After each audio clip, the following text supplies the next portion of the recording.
Okay, welcome. Welcome to the Purposeful Business live stream with me, Lucille Devine. And if you haven't joined me before and are an SME or an entrepreneur who is looking to be inspired, be empowered, or just to gain knowledge, then you've come to the right place. I feature successful entrepreneurs who are living their purpose and building their dream businesses. In the live stream, you get to hear from these amazing entrepreneurs on how they took their idea and created a business model around it. You'll be inspired by their stories, which hopefully will empower you to take action in your own business. Today, we're going to be featuring none other than Brett Field and Bronwyn Marcus. In tonight's live stream, I'll be talking to these two influencers who will be sharing their unique insights around the rise of the new media influencer. I'd like to welcome Brett Field, who is a business influencer in his own right. He's passionate about being a role model and supporting and inspiring entrepreneurs, as well as disrupting the marketing industry. My next guest is Bronwyn Marcus. She is a journalist and a blogging influencer who enjoys sharing her passion of food and entertainment with her followers in and around the Durban area. Welcome, guys. Let's pull you into this live stream. Hi, Lucille. Hi. Hi, guys. Welcome to the live stream. You know, we're living in exciting times, and one of the main reasons why I wanted to talk a little bit about influencer marketing, especially in today's day and age, is because I strongly believe that a lot of people don't really understand what influencer marketing is or how to even use it as a marketing tactic. So welcome to you both. I'd like to pose the first question, and as we go through, please, if you are part of the audience, feel free to comment below and ask any question. Anything that you do ask, I'll put up on the screen, and I'll ask my guests to please answer those questions as well. But let's head on straight into this. And I'd like to pose this question to you right now. Brett, what do you believe is an influencer? What is this? Well, I think at its most fundamental level, an influencer is anybody who has an audience who trusts them on any topic. And because of that underlying trust, they will have an influence over a particular subject with that audience.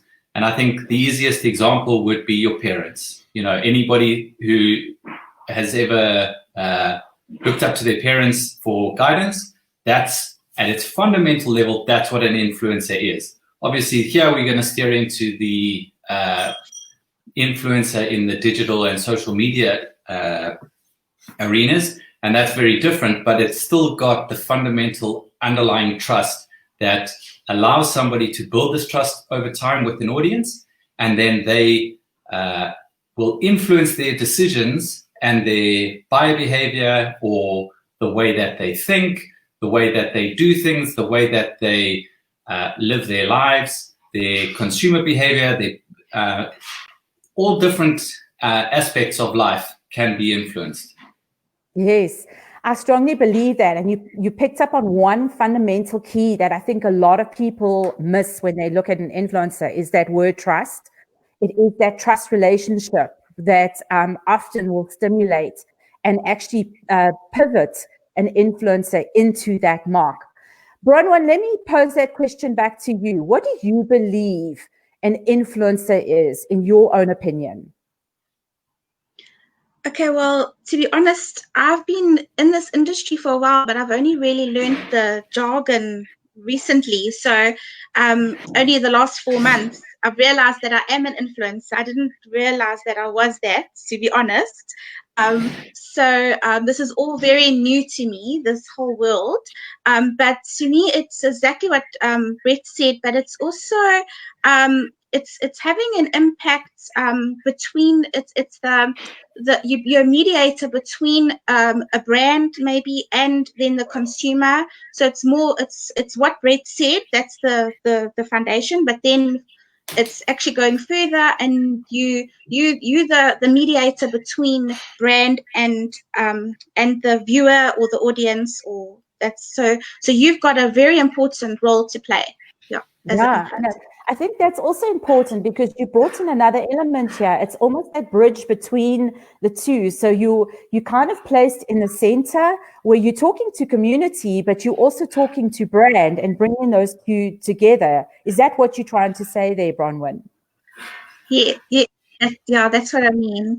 And Yeah. not just brands. I mean, it can be anything. It can be NGOs or businesses, which, I mean, that is brands, but it can be churches. I mean, it's just getting a message out there to a wider audience, basically.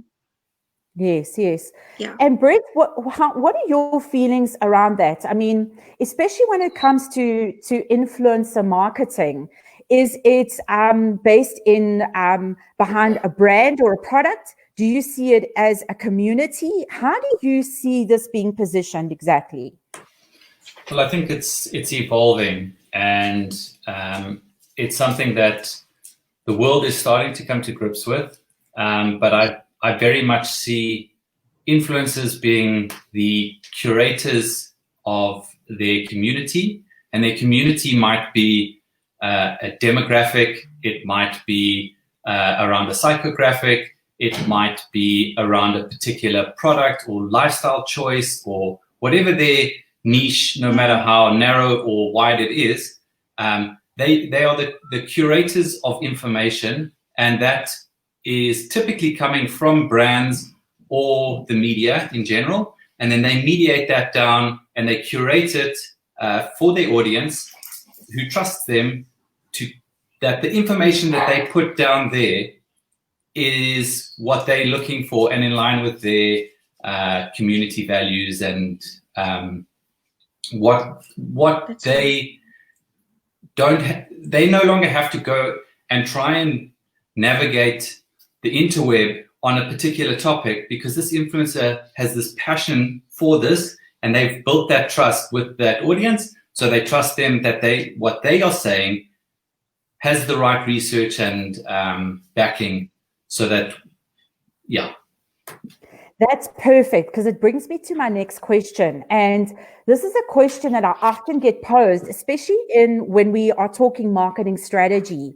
And I'd like to hear from both of you when it comes to this, is how would you identify the right kind of influencer for the right campaign? Brett?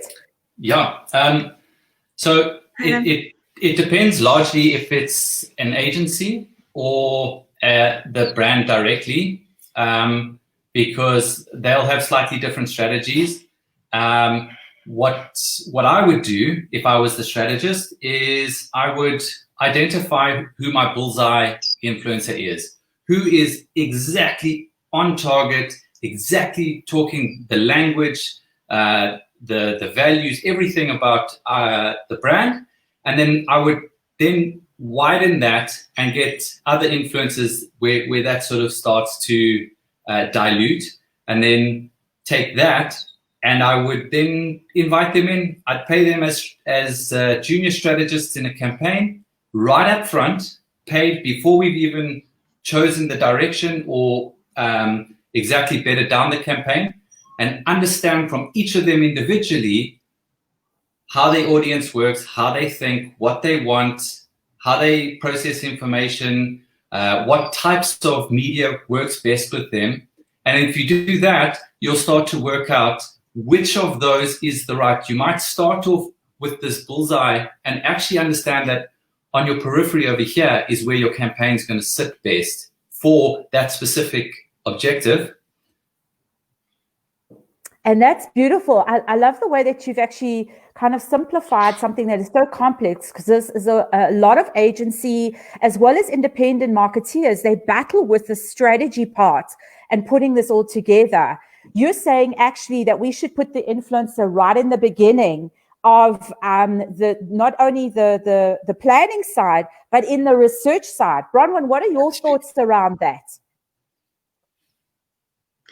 Well, I think also we have to break it down to the different types of influencers, because a lot of influencers, celebrities, but I must be a little nano, so it's about so you get nano influencers or macro, or your celebrities. And I mean, you can correct me if I'm wrong, because like I said, I'm still learning all of this. But so I think it's important to it's just important to know what kind of audience you want. So sometimes it's better to work with the nano influencers because they have a higher engagement rate with their following, and they built a trust with their following. But I mean, you can have that for across the board, but you just got to watch that. So it's am I making sense? Yes. Yeah. And you also agreeing with what Brett has to say, especially when it comes to organizing it is part of that research team, almost, if I could say that, where you are setting the pace and into the planning and the strategy going forward. And although you've only realized now that you're an influencer, it means that you have built that trust yourself, Bronwyn. And you're also finding this frustration where people are approaching you for a different campaign that doesn't even fit in with your values or what you actually blog about. So that is one of the aspects that I think that a lot of marketeers, as well as agency and anyone that's in the promotionals arena, needs to realize, is that putting influencers in the research side and putting them in the start off before you even planning the campaign is so vital in delivering a good high-end campaign at the end of the day. Rick, do you want to add anything else to it? Because this is quite an important part of the strategy and planning.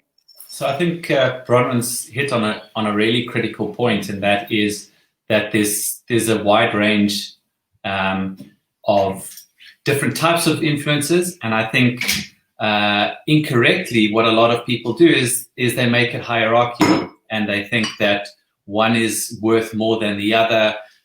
5 nanos equals a micro, and it really comes down to the type of campaign that you're gonna run. And it might be that different levels or different parts of the campaign are better suited to different types of influencers. And I think what's becoming very interesting in this space at the moment is particularly the nano influencers. And we've seen the likes of Continuum, the platform that's coming out that's allowing brands to understand their audience in terms of what their influence is of people that are not knowing or calling themselves influence, and they might have 10, 15, 20 followers, but if they say something, people take action, and that's influence, as opposed to somebody who might have 10,000, but if they say something, nobody takes action. And that's the difference between an audience and somebody who's an influencer to an audience. Oh, I absolutely agree with you there. This is a perfect example because I can see Brett is very comfortable in this space. Maybe do you do podcasts? Because I'm more comfortable writing. So speaking for me obviously is a little bit more challenging. So if somebody is wanting a podcaster, not going to be me. So if you see, it's just choosing the right person for what you achieve. So yeah. Yes, and it's very relevant with regards to what you're saying there, Bronwyn. It's 9 times out of 10, it's the first mistake that any marketeer, agency or PR agent makes, is they don't go out and actually engage with the actual influencer. And these are kinds of things that we need to bring to light in order to educate our marketing as well as agencies and PR agents out there, because they're missing the boat from the get-go.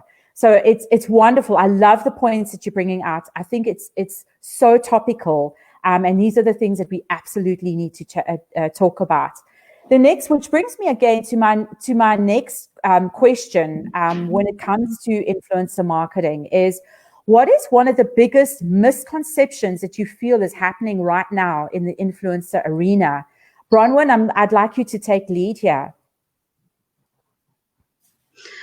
Okay, well, in the blogging world, this was quite, I just saw myself as a writer, and I would do content for people's websites, and I had a following on my website and a small nano following on my Instagram. So I would use that, to advertise or market people's brands. But I think the misconception for me was just in the whole blogging world was I was just associated immediately with what Brett was talking about, with just people just assume you are this a macro influencer, and they don't understand, if don't have a large following, why must I hire you? They don't see your value. Like for me, for instance, they don't know that I've got partners with radio and other businesses that can benefit them. They don't know that, so it's just it's just misunderstanding of the whole industry, really, if making any sense. And Bronwyn, yes, you are, absolutely. Everything that you're saying now has got a lot of relevance. Do you think it's the influencer's responsibility to let the person that is searching for an influencer know what they are capable of doing, or do you think that is left up? It should be a known. I think it's both. I think it is our job. Like what you're doing now is wonderful, because we do need to educate people. I mean, it's such a new wave in South Africa. I mean, this has been going on for years in America, but it's new here. So we do have to educate as the bloggers or the podcasters. We do have to educate people of what our role is and how to benefit them. I do struggle with that myself. I'll be honest. I get frustrated. I don't myself know how to. I think people know things that they don't. So I'm learning now. Oh, they don't understand. So it's communicating. It just comes down to communication. Yes. And then your take on this, Brett. What do you think is the biggest misconception when around influencer marketing? So I'd like to approach it from two fronts. One being from the brands and agency side. And I think the biggest misconception there is that they're not dealing with professionals, that they're dealing with amateurs. And I think one of the reasons is because that often the influencer space is dominated by a younger generation. And I think a little bit of ego gets in the way. And what happens then is they go, well, because that age, they must have got lucky, or they were being provocative, and that's why they've got this audience. Rather than really actually taking some time to get to know them, speak to them, and realize just how much hard work goes into being a great influencer. Now, you obviously also get influencers that are taking a chance, that aren't actually influencers. But when we talk about an influencer, as a professional, we're now talking about ones that actually are. We can disregard the ones that are trying and the ones that haven't got there yet. But these are people that work really hard. They spend a lot of time, a lot of effort, and put a lot of strategy into building a true influence to those people. It doesn't matter if they're 16 years old. Their audience trusts them and resonates with them, and that's what the brand or agency is trying to harness. Then speak to the person and treat the person who's managed to already do that as a professional. And then the other side is the influencer themselves. And I think there's two things. One is that it's easy. It's not easy. And it's kind of the same point from two different sides. But more than anything, the misconception with influencers is that they feel like they're competing against each other. Mm-hmm. And I think as soon as they start to get over that and start to collaborate more, this is starting to happen in some spaces. And the ones that are doing it are absolutely exploding. Because if you start to look at it as collaboration and we're building an industry and we're building credibility around this new concept, then the agencies and the brands are going to come on board more rather than looking at it as competition. And the best way I've used this to explain to to some of the guys that I've spoken to is, if as a marketer, and I've been in marketing for years, and I've made these choices. So when you've got a piece of content or you're running a campaign, let's say it's going into print and it's for a gardening brand, I'm not going to look at just one gardening magazine. I'm going to go put it in 7 or 8, but I'm only going to put it in the top 7 or 8.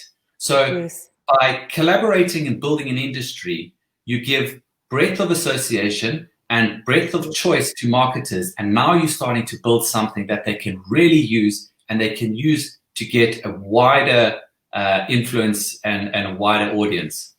Mm-hmm, mm-hmm. And the same goes again, as you're talking about that competition. I mean, if that was your traditional strategy back in the day, why not apply that now, especially when it comes to influencers, and collectively have a team of influencers who have different target audiences that they talk to, even, who are collaborating together and creating that strategy.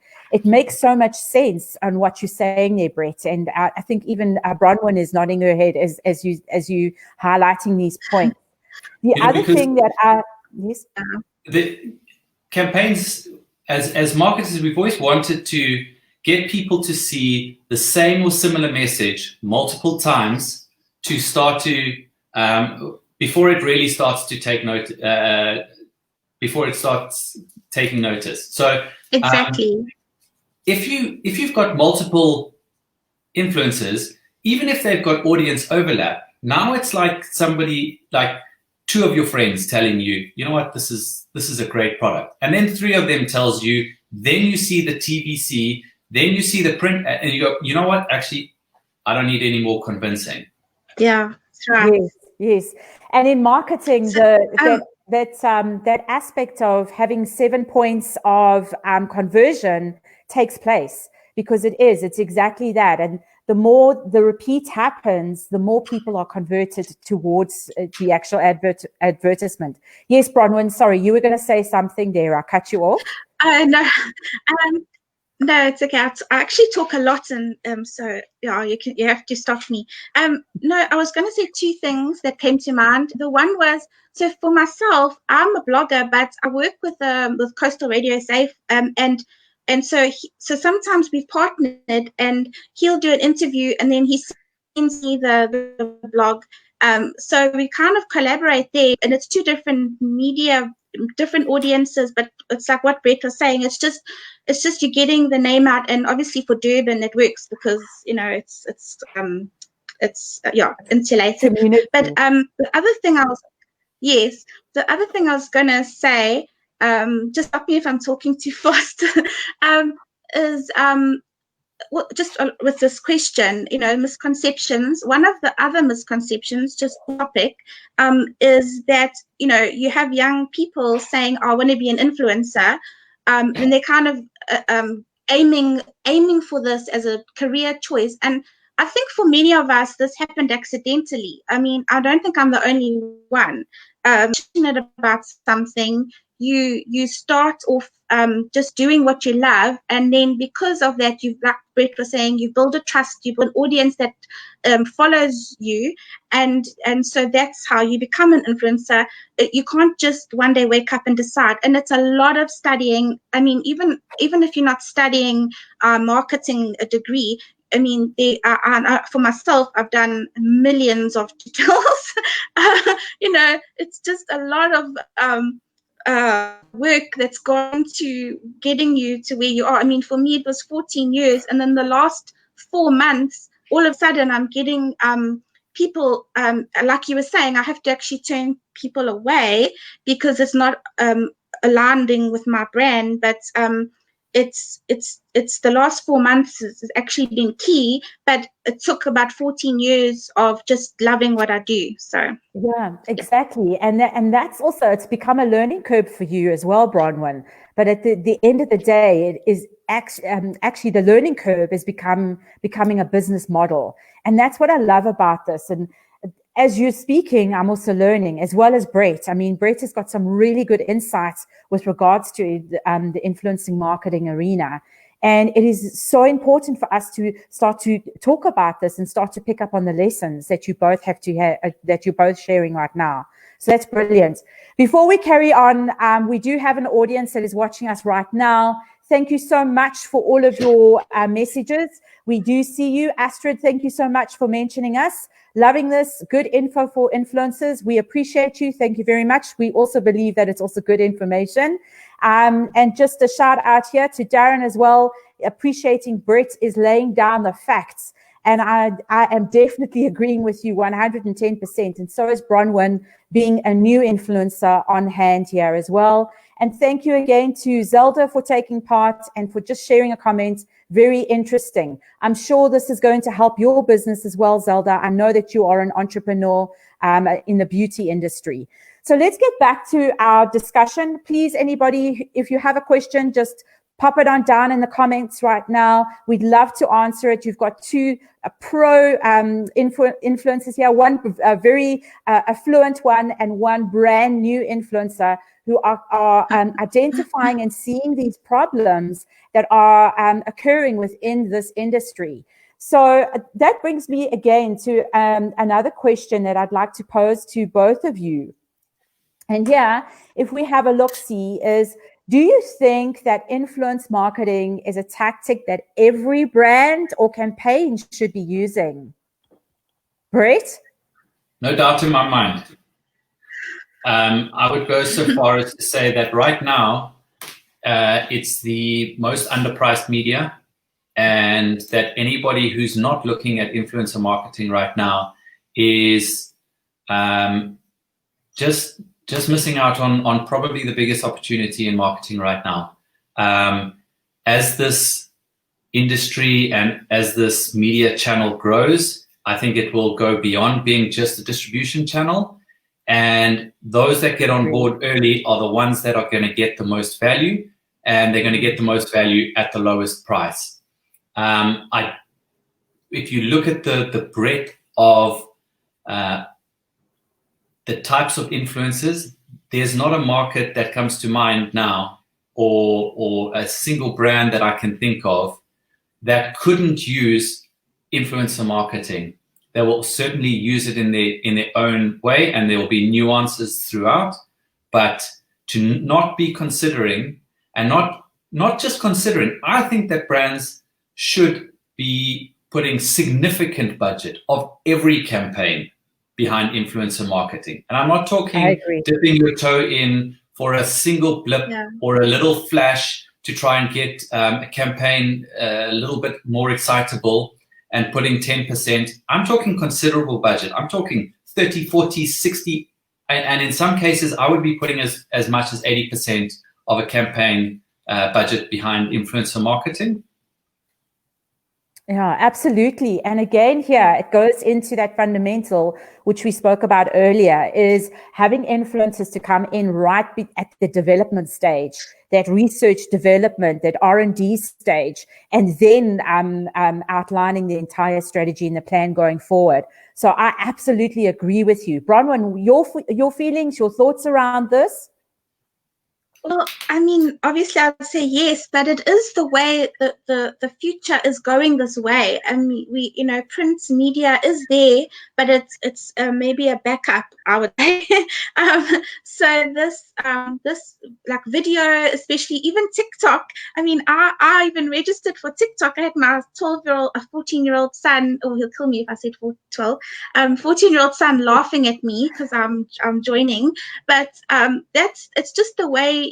That's where the audiences are, and even to market it to the young audience, because they are your future buyers. So it's actually it's all of this is very exciting.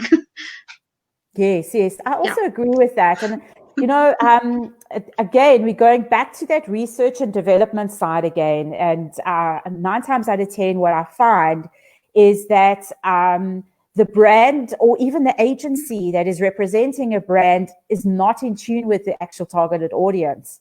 And they miss the boat slightly because they don't know where these audiences are hanging out and which channels they are.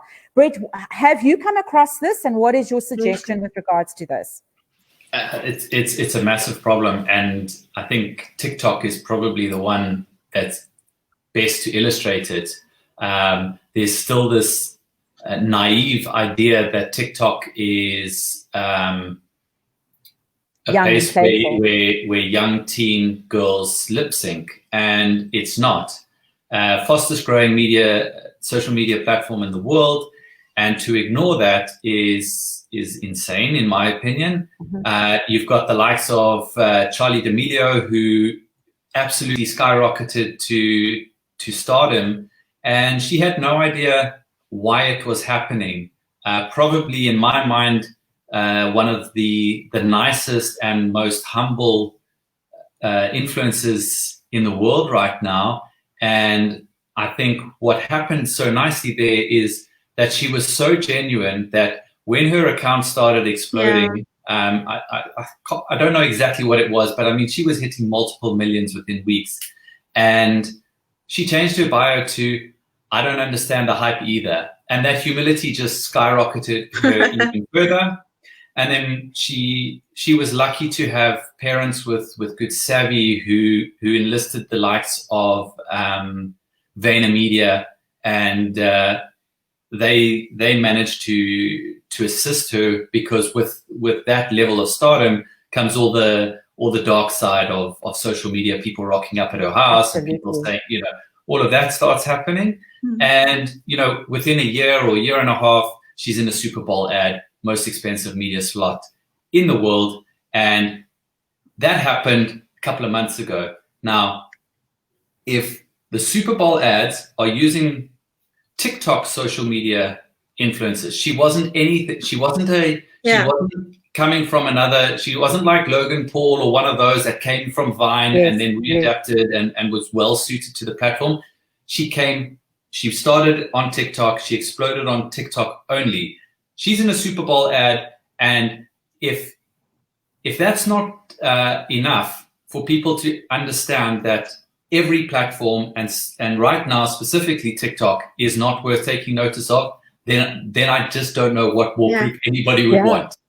Yeah, I totally agree with that. Yeah.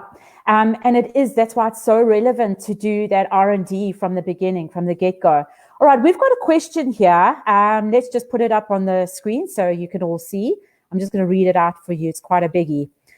Would it be more beneficial to maybe join or start your own group of influencers to work with and collaborate with, like a lot of influencers generally do? Do you think it would be more valuable to be the individual trying to bounce off and collaborate with as many other influencers as possible? And that question's from Darren. So I think in a nutshell, what he's trying to say there is it a good idea for any agency or even a marketeer to actually compile their own group of influencers and then take those influencers and collaborate with them? Your thoughts on this, Bronwyn? I understood his question differently, but so I thought he was asking for himself as an influencer, not. But I would think that you need a bit of both, because I think you need to be able to work with collaborate, like, because he was asking about starting your own collaboration. So I think that you. I need context when answering. I didn't know who the question was from. Not a problem. And so there's the question. Would it be more beneficial to maybe join or start your own group of influencers to work with and collaborate with, like a lot of influencers generally do? Or do you think it would be more valuable to be the individual trying to bounce off and collaborate with as many other influencers as possible? I think you are right, Bronwyn. He is meaning from an influencer point of view. He's just put in there. Sorry, I mean as an individual from an influencer point of view. You're right on the mark there, Bronwyn. I've myself have done a bit of both. So I have joined in with other groups that are existing because I can learn from them, because in the industry for a bit longer than me. But then I've also started a little group just of that we can meet Friday, or it's just some of the, just help each other and bounce off things, and a little Facebook group of people that I've met, and then we just kind of bounce things off each other. So I think both are important. Okay, and just for context, Learn. are all of the influencers that you meet up with, are they all in the genre of blogging, or do they have different tools and different resources that they use? So most of the people that I've connected with are bloggers, but they do blogging differently. So there are a few that are beauty bloggers, which is really not my field, but then they do a lot of the Instagram stories, and so they use the videos on Instagram. I've met up with a couple that do podcasts. I met up with one that actually does TV, and then I told you the radio as well. So it's a bit of a mix, but mostly just bloggers for me, because obviously it's just something that I would relate more to. Okay. Brett, your take on this with regards to getting a group of influencers together from an influencer point of view? So I think definitely both. You want to try and collaborate with existing guys, and very importantly, within your own niche, as well as what I call cross-category collaboration. Yeah. So there you want to, if you're going to collaborate on a piece of content or on a project, then you need to make sure that there's an audience overlap that's going to suit both. But the more time you spend with other people that are influencers that you can learn from, if your forte is blogging and you're speaking to somebody who does a lot of video, when your time comes that you need to do a video or something suited to a video, or the brand needs both, you know who to go and speak to. I also think that there's a lot of value in lifting up the newcomers, the guys that don't quite know what's going on yet, and make sure that they're not getting exploited by agencies and by brands and by other influencers. As they grow, they will, and potentially leapfrog you. They will respect the fact that you were there for them, and they'll have your back.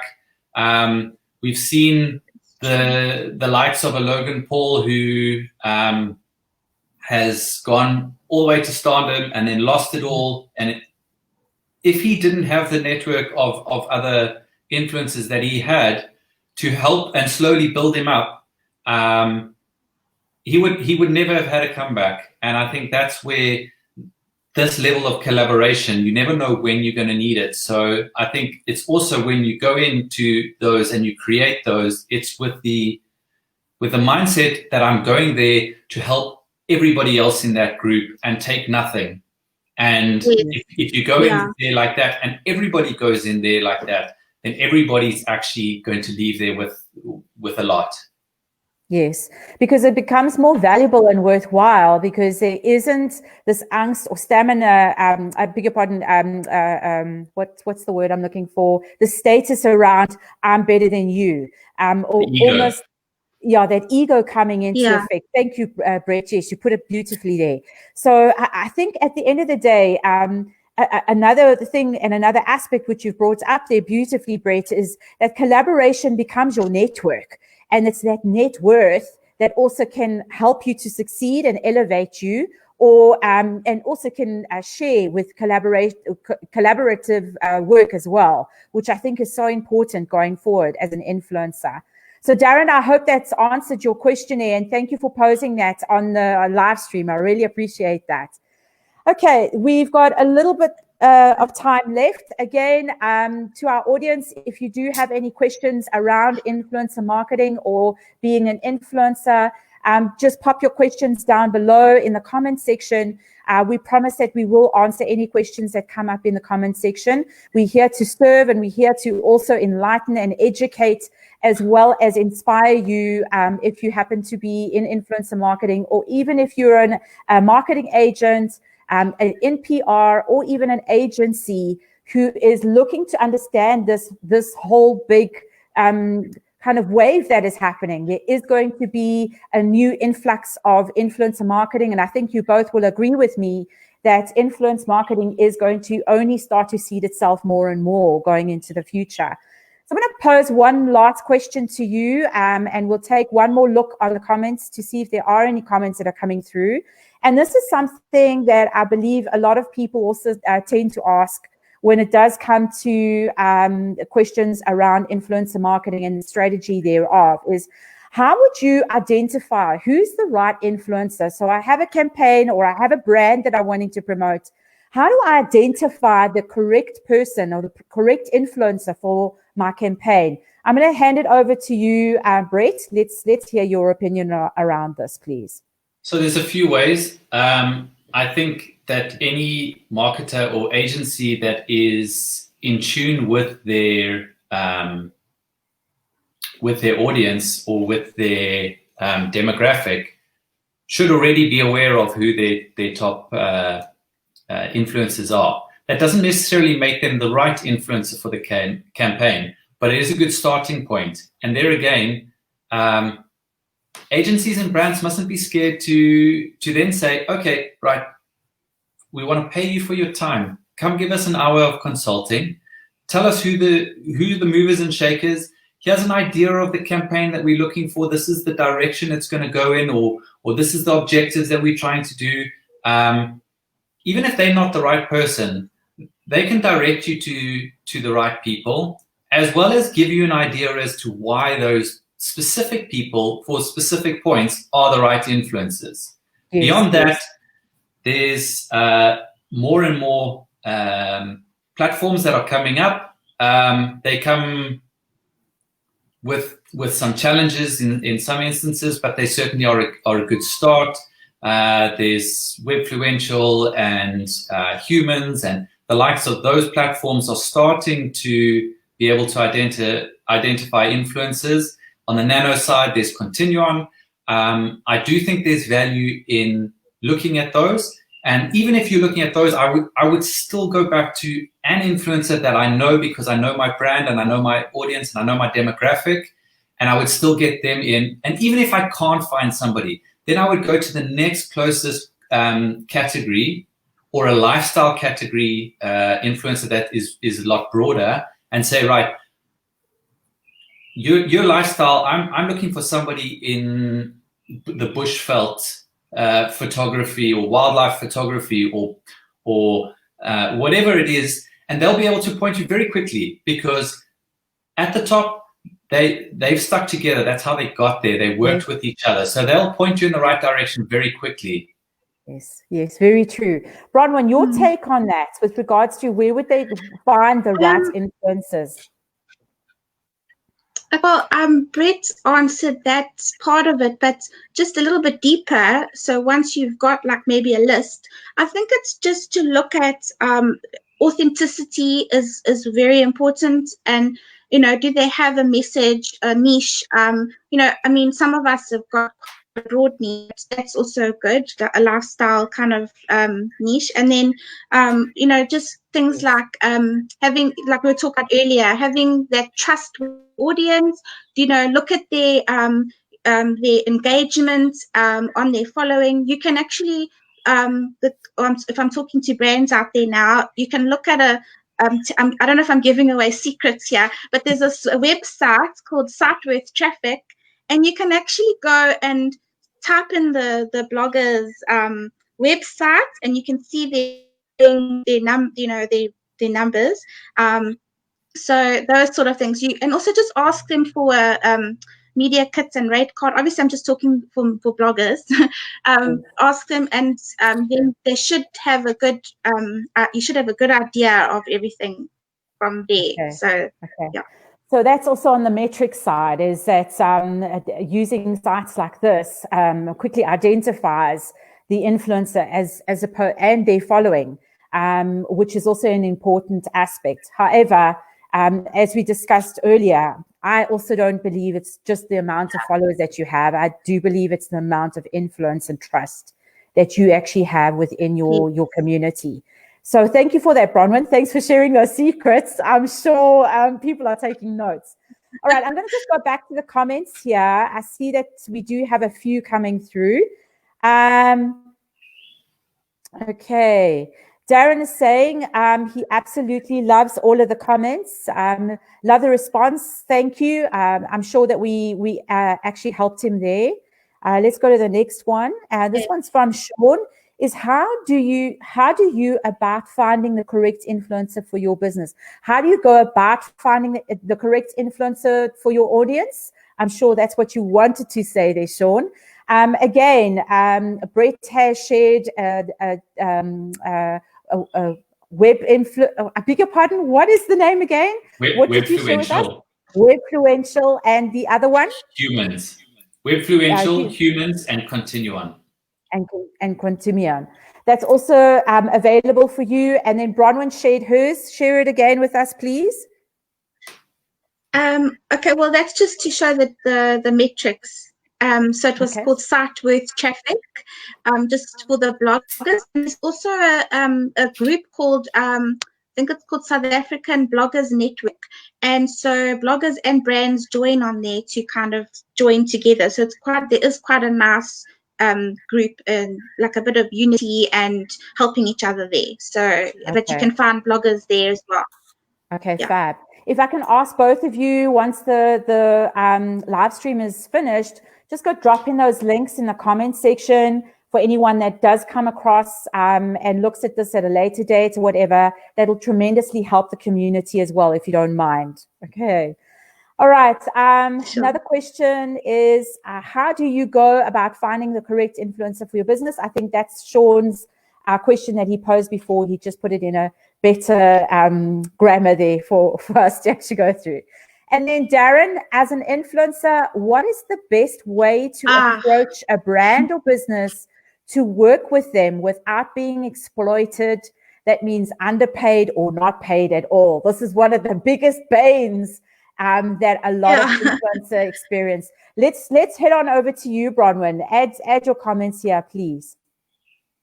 Okay, I'm still learning this as well, Darren. I don't know because I don't actually approach brands at the moment. So far, it's been people that have approached me, but so I haven't actually had to go this route yet. But I have been asked to do things for free or for exposure or for all these other reasons, and I'm so tired of that. So I don't understand either. Because the exposure doesn't pay the bills, I right? can't really help you. One of the insights that I actually was talking about with one of my PR agents this past week is that we need to rewrite this, especially within the industry, even for eventing as well. A lot of people tend to invite you to events and then offer you a plate of food or the experience for the evening in exchange for the blog or for the coverage or whatever the case may be. And my stance is this, is we need to turn this around, is we need to, from the get-go, already allow a budget for paying and payment because in actual fact, you are becoming that influencer, that ambassador for that particular event. And a lot of the PR agents, as well as agency and marketeers, need to start realizing more and more that they have to put a budget aside for this type of thing to happen, especially when we are talking about an influencer who is converting an audience. Because 9 times out of 10, that conversion is not maybe immediate, but the feet that come through the door down the line or during the next couple of months has actually increased. So it's not a return on investment that happens immediately. So again, that's my views. Brett, what are your views with regards to this particular question? So again, it's twofold. From the brands and agency side, the exploitation of quality influencers needs to stop. It's unprofessional, unacceptable, and any exploitation in whatever form it takes must not be tolerated. And it's very easy to say, oh, well, the influencer agreed to it, so therefore I'm not exploiting them. They had free choice. And we all know that that's not the case. it's nothing more than bullying, right? And I think to answer the question for Darren is the point to start from an influencer point of view is to start not looking at yourself as an individual, the influencer. You are a part of a business. You, the influencer, are a business. You need to act like a business. And one of the ways you do that is you market yourself, right? In the same way that you create influence, you need to create your own influence to your client base or potential client base. And it's never been easier to do. You start off with creating absolutely insane content. And that content is so good that it is desirable. As soon as it's desirable and it holds an audience, then you can start to attach value. Then you go to your other influencer groups and your other people, and you say to them, guys, what are people charging? What are you getting? What am I getting? This is what I'm trying. If they just drop off a big box of stuff at my house, I'll give them a story, but I won't give them anything else. And once that starts to self-standardize, then the brands and the agencies get blocked out of the network of good influencers, and all their tricks and antics don't work. And the brands, the influencers start to talk within each other, and they say, you know what, brand X, don't work with them. They're exploitive, right? And then once you've got great content, you build a media kit, and you start out by sending it to everybody. And you will get 0 replies. And then you update it the next week, and you update it by saying, you know, you've got 5 more followers and you've got 3 more likes and whatever it is. And you just keep doing that, and you send it to all the brands. Then you go out and you get into the DMs. You know, you can DM literally 100 brands every single day. It depends how badly you want it. It's a game. It's a numbers game, and it's just a return on effort. So again, you'll send out 100 DMs in the first, you might get 1 reply. But as you go on, then you start to build up credibility because you get your first campaign. It doesn't have to be for free. In another webinar, we can talk about how you can position your pricing so that you can start out at the top, but you have to have a top product. So your pricing has to be fair, and then you have to have the confidence and the conviction to stand up to a brand and say, thanks, but no thanks. If all they're going to do is give you something for free, and I promise you, I've seen it so many times, the brand turns around a couple of weeks later and goes, well, you know what, actually, we still want to talk to you, and here's the price. Yeah, it's so true. And a lot of influencers don't realize this, number one, which is so relevant that you brought up there, Brett, is that they are a business themselves. Their brand is their own brand as that influencer. So that is number one. And that's self-belief and self-conviction that you are bringing value.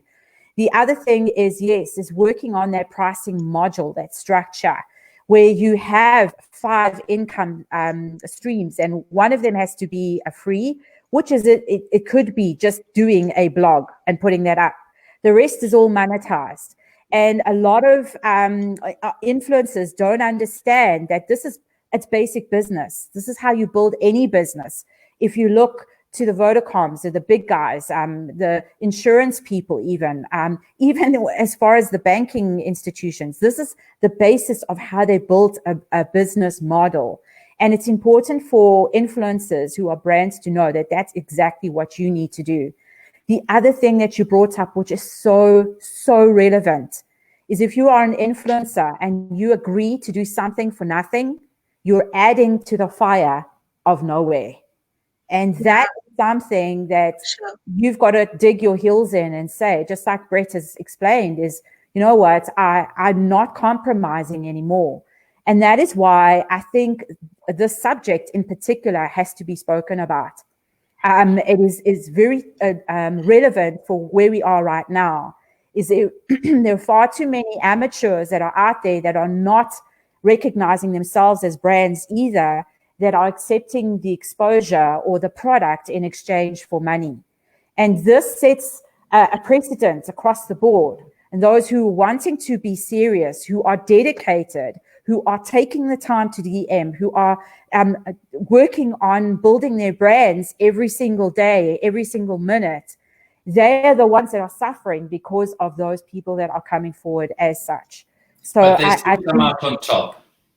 The ones that treat themselves, and while the others that do it wrong make it harder for the industry to progress, every single person that stops and says, right, I'm taking a stand, I have value, and I'm going to demand that value, a fair value, and I'm going to deliver a phenomenal product, and I will do it on time, on budget. Those people progress it at the same time, infinitely or exponentially more than the ones that bring it down. And that's where we see the quick divide between the ones that make it and the ones that don't. Yes. Well, in a nutshell, that's what happened to me, because I was doing it as a hobby writing, and friends said to me, is this a hobby or is it a business? And so I had to take it seriously, and I developed a brand and all these things that you're talking about. And another friend of mine who's a financial advisor said to me, you must know your worth. And I think that's especially with us girls, ladies, we don't always know our worth and what we've actually got to give, and so we just settle. So no, we mustn't settle, and we must know our worth and say no to this. Yes, Anyway. I agree. So this is very insightful information. I've learned quite a bit. I'm going to summarize now just very quickly. Before we go, we've got one more comment here from Darren, who says the response was so valuable. Thank you. Thank you, Darren. Thanks for taking part. We really appreciate your questions that you pose to us. And yes, more and more, we need to start discussing these things. We need to start to actually highlight exactly how this model needs to be rewritten, reframed, and repackaged for the marketing going forward. So I'd love to have the both of you back on for a further chat around the rise of the new media influencer. I do believe that we've got a lot more to share. I mean, this was just touching the tip of the iceberg. Yeah. I don't know how you guys feel. Absolutely. Yeah, for sure. So much to say. Yeah, there is. All right, so I'm going to thank you, our audience. Thank you for popping in. Thank you for watching. Thank you for your questions that you posed and all your positive comments down below. Bronwyn as well as Brett will come back in and just drop in those sites that they had mentioned when it comes to looking for the right influencer. And maybe you want to go and be a part of them as well, if you are an influencer, because again, it just helps to seed you. It gets your mindset ready to becoming an influencer and actually making an impact in your own community. Guys, I'm going to say thank you very much for hanging out with me this evening. Thank you, Brett. Thank you, Bronwyn. It was lots of fun. Thank you. Thanks for having me. It wasn't so bad. Yes, it's my pleasure. I absolutely enjoyed hanging out with you guys. Very insightful. I've made notes of my own as well. And I'm going to also come back towards this. I just want to pick up on a couple of things that both of you had mentioned, which I do believe we need to make up another webinar around. Thank you so much for joining me, and thank you to our audience. Good night.